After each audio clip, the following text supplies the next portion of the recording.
Que la paz y el amor de nuestro Señor Jesucristo prevalezca en cada uno de ustedes, amados hermanos. En el nombre de Jesús, traigo un tema muy importante en este día, para que todos podamos aprender cada día más conforme a la palabra del Señor. Y el tema es: ¿cómo se puede confrontar a un creyente que ha caído espiritualmente? Es una tarea muy complicada, no solo para nosotros ahora en la actualidad, amado hermano y hermana, sino que también Dios le asignó esta gran tarea a Ezequiel. Y en uno de ellos se encuentra en el capítulo 16, versículo 2. Padre mío, en el nombre de Jesús, te doy gracias por este momento maravilloso. Señor, que seas tú dirigiendo mis labios para que esta palabra, Señor, que se va a compartir en este momento pueda llegar a la persona que la necesita. Esa guianza, ese consejo por parte de ti, Padre eterno, para que la ponga en práctica, mi Señor, para que crea, mi Señor, cómo tú quieres guiar a tu pueblo. Gracias, mi Señor Jesús, en tu nombre pido al Padre y al Hijo, al Espíritu Santo tu guianza. Amén, amén. Encontrar, amados hermanos, en Ezequiel, en el libro de Ezequiel, en uno de los versículos, capítulo 16, versículo 2. En Ezequiel, capítulo 16, versículo 2, el Señor le dice a Ezequiel, honrando al Padre y al Hijo y al Espíritu Santo, le damos lectura, porque es palabra de Jehová. Hijo de hombre, notifica a Jerusalén sus abominaciones. Pero no solo se lo hizo ver en ese capítulo, también se lo hizo ver el Señor en capítulos anteriores, amados hermanos. En el capítulo 20, también el Señor le recuerda lo mismo. Se lo hace ver a Ezequiel. Y le dice en el versículo 4, ¿quieres tú juzgarlos? ¿Los quieres juzgar, tu hijo de hombre? Hazles conocer las abominaciones de tus padres. Vamos también en el capítulo 22, versículo 2, le dice, tú, hijo de hombre, ¿no juzgarás tú a la ciudad derramadora de sangre? ¿Le mostrarás todas tus abominaciones? Seguimos con el capítulo 23, donde el Señor se lo recuerda de nuevamente a Ezequiel. Se lo vuelve a mencionar, que era él el encargado de juzgar al pueblo. Y me dijo Jehová, dice en el versículo 36, hijo de hombre, ¿no juzgarás tú a Ola y a Oliva? Digamos, a las dos ciudades. ¿Y les denunciarás sus abominaciones? Cuán grande es el Señor, poderoso Rey de reyes y Señor de señores. Este fue un llamado y una asignación muy difícil y grande. Un gran reto, una gran responsabilidad para el profeta Ezequiel, de confrontar al pueblo que vivía en pecado, en idolatría. Habían abandonado a Jehová, habían abandonado los estatutos, los mandamientos, los decretos que Dios había dado a Moisés para que el pueblo viviera pegados a él. Pero el pueblo se volvió contra Dios. Por lo tanto, el Señor le dio la misión a Ezequiel de exhortar a ese pueblo, de confrontarlo por el pecado que estaban viviendo. Y a consecuencia de ello iba a venir el castigo de Dios. De esta manera también el Señor nos hace un llamado a nosotros. Como vuelvo a repetir, esta fue una complicada y difícil encomienda que el profeta Ezequiel tenía que realizar, de enfrentar al pueblo rebelde que no querían escuchar una verdad. Y es lo que está sucediendo hoy en día. Muchos pueblos se han vuelto rebeldes, viviendo en pecado y en idolatría, y creyéndose que están en lo correcto, y que no se les puede decir la verdad, porque según ellos la verdad es la mentira y la mentira es la verdad. Lo que ellos están viviendo es la verdad, y lo que Dios exige es la mentira, según ellos. En ciertas ocasiones Dios también nos pondrá o nos hará un llamado similar al que le hizo a Ezequiel, para que confrontamos a ese tipo de personas y les hagamos entender el pecado en que están viviendo, en el cual ellos reinciden una y otra vez en estar en ese pecado. Hay una lista infinita de pecados en el cual andan viviendo muchos creyentes que se han desviado del camino de la verdad. Y por más que se les habla, no quieren entender. Pero la pregunta aquí es: ¿cómo se puede confrontar a un creyente que vive en esta situación, que ha caído espiritualmente, que ya no tiene sensibilidad, que para ellos el pecado, para ellos es lo correcto? ¿Cómo podemos ser eficaces y conseguir aconsejar y administrar de una manera correcta y piadosa a estas personas? Hay 3 puntos. En primer lugar, debemos examinar el espíritu con que nosotros nos vamos a acercar o a dirigir al creyente caído, siendo firmes pero amables. En Gálatas, el Señor nos dice, capítulo 6, versículo 1. Aquí en Gálatas, capítulo 6, versículo 1, dice la palabra: hermanos, si alguno fuere sorprendido en alguna falta, vosotros que sois espirituales, restaurarles con espíritu de mansedumbre, considerándote a ti mismo, no sea que tú también seas tentado. Amén. Porque la difamación procura destruir, la reprensión procura restaurar. Reprender al hermano para restaurar, ese es el objetivo primordial de nosotros.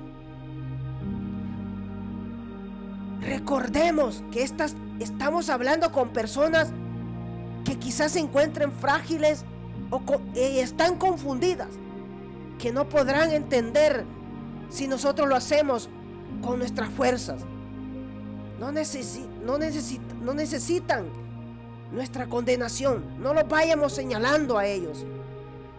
Deberíamos confrontarles motivados por el amor, por el deseo que se restaure esta persona, que puedan entender. Pero nunca debemos confrontarlos motivados por la ira, ni para desahogar nuestra propia frustración. Más bien debemos tratarles con un deseo de restaurarles, para que se unan nuevamente a la familia de la fe, para que vuelvan a creer en el camino verdadero. Porque si lo hacemos de una forma equivocada, en vez de restaurar o llevarlos al entendimiento, podremos caer en pecado. En segundo lugar, hemos de confrontar a la persona con humildad, como dice en Gálatas 6:3, porque el que se cree ser algo, no siendo nada, a sí mismo se engaña. Si yo me acerco a la persona que veo que está viviendo en pecado, de una manera, creyéndome que yo jamás voy a caer en ese pecado, me estoy engañando a mí mismo. No podemos acercarnos con actitud jactanciosa, como que si jamás pudiéramos cometer pecado nosotros también.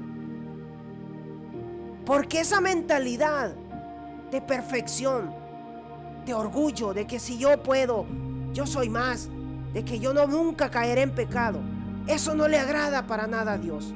A Dios le agrada que nos acerquemos con un corazón humilde, manso, con rectitud, Como dice en Mateo capítulo 7, versículo 5.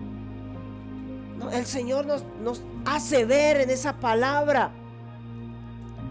En Mateo capítulo 7, versículo 1 al 5. Vamos a leer Mateo.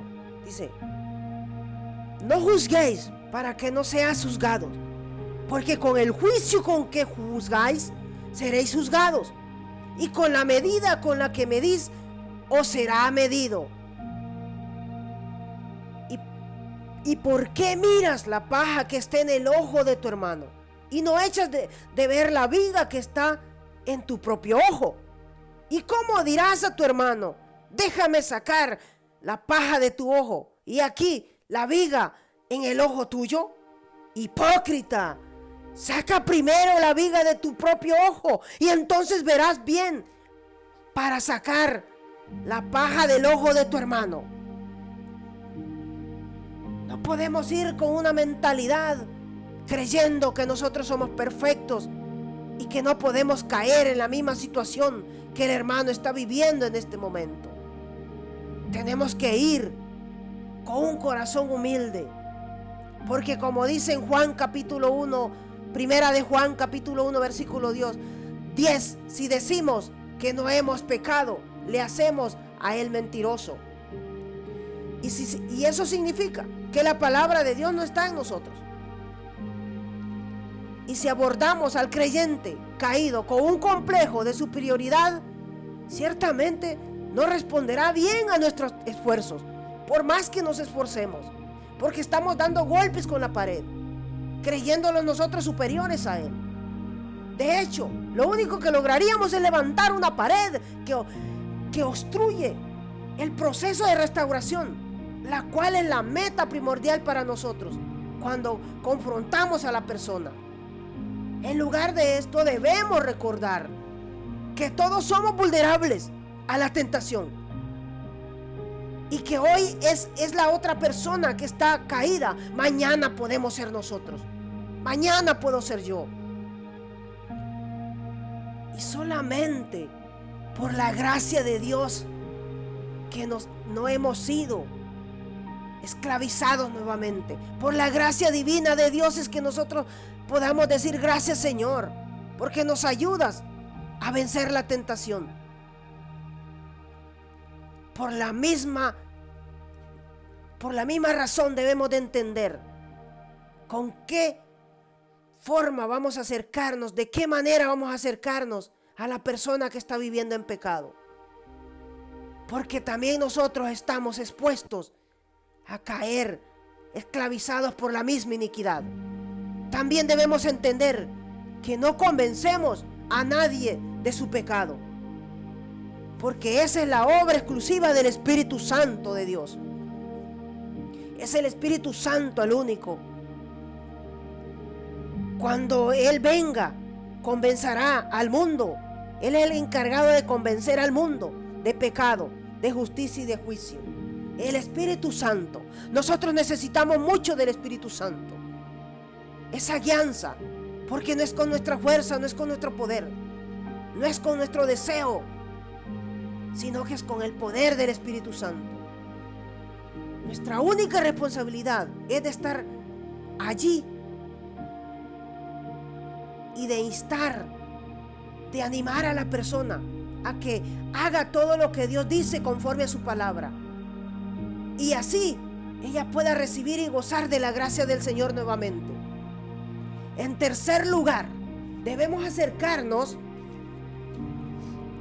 a la persona con amor, haciendo y diciendo todo lo que Dios requiere de nosotros, para que el hermano o la hermana se arrepientan. Hay un arrepentimiento verdadero. No deberíamos interpretar automáticamente su incapacidad para expresar pena. No debemos conllevarlos a que ellos causen pena por sus acciones, como si fuese una falta de remordimiento y no de arrepentimiento. Puede ser que sufran grandemente y teman mostrar sus lágrimas, su debilidad, y se hagan fuertes, se hagan resistentes. Pero si nosotros vamos dirigidos por el Espíritu Santo, el Espíritu Santo hará que la palabra que salga por nuestra boca toque la fibra del corazón de esa persona y toda dureza sea transformada en sensibilidad. Sea como sea, debemos permanecer firmes en nuestros esfuerzos de alentarles a obedecer a Dios y estar de acuerdo con Él, confesándole a Dios su pecado. Todo esto debe hacerse con amor, porque si nosotros no vamos con el espíritu correcto, honrando a Dios y cuidando de la persona, es mejor que ni lo intentemos. Mejor no lo intentemos, porque podemos agravar la situación. En vez de que aquella persona reconozca que está en pecado, se pondrá más soberbia y querrá hacer las cosas de una manera más incorrecta. Podríamos caer en pecado, porque al final de cuentas nosotros vamos a entregarle cuentas al Señor, valga la redundancia, por lo que estamos haciendo, la manera como estamos guiándonos a la persona, cómo le estamos hablando. Porque aquellos que andamos con el Padre, debemos confrontar con amabilidad y humildad y amor a la persona que se ha desviado, con la única esperanza de que experimente la tristeza que es según Dios, la cual produce arrepentimiento para salvación. Pero la tristeza que produce el mundo, esa viene para muerte. La tristeza que viene del mundo produce muerte. Amén, hermano. Porque la tristeza que es según Dios produce arrepentimiento para salvación, de que no hay que arrepentirse. Pero la tristeza que viene del mundo produce muerte. Por lo tanto, tenemos que tener mucho cuidado. ¿Cómo vamos a dirigirnos a la persona que necesita ser restaurado, que necesita ser introducido o guiado al arrepentimiento para que abandone ese pecado donde ha caído nuevamente? Y para finalizar, amados hermanos y hermanas, sabemos que no es para nada fácil confrontar a alguien que esté en una situación así. No es fácil ayudar a restaurar, más cuando las personas están convencidas que ellos están en lo correcto. Por eso necesitamos grandemente de la guianza del Espíritu Santo, porque solo Él es el que trae palabra de arrepentimiento. Pero con frecuencia es un requisito previo que nosotros necesitamos dejarnos guiar por el Espíritu Santo, para que Él sea el que obre en esos corazones y que por medio de la palabra que salga por nuestra boca, esa palabra sea usada como martillo para romper esa roca, ese corazón de roca, y convertirlo en corazón de carne, llevarlo a un corazón arrepentido, sensible ante la presencia de Dios, y se doblegue y se vuelva al camino del Señor. Necesitamos la guianza del Espíritu Santo, porque no es con nuestra fuerza, no es con nuestro deseo, es con el poder del Espíritu Santo que la palabra va a romper esa roca y lo va a convertir en corazón de carne. En el nombre de Jesús, Dios me lo guarde y me lo bendiga. Amén y amén.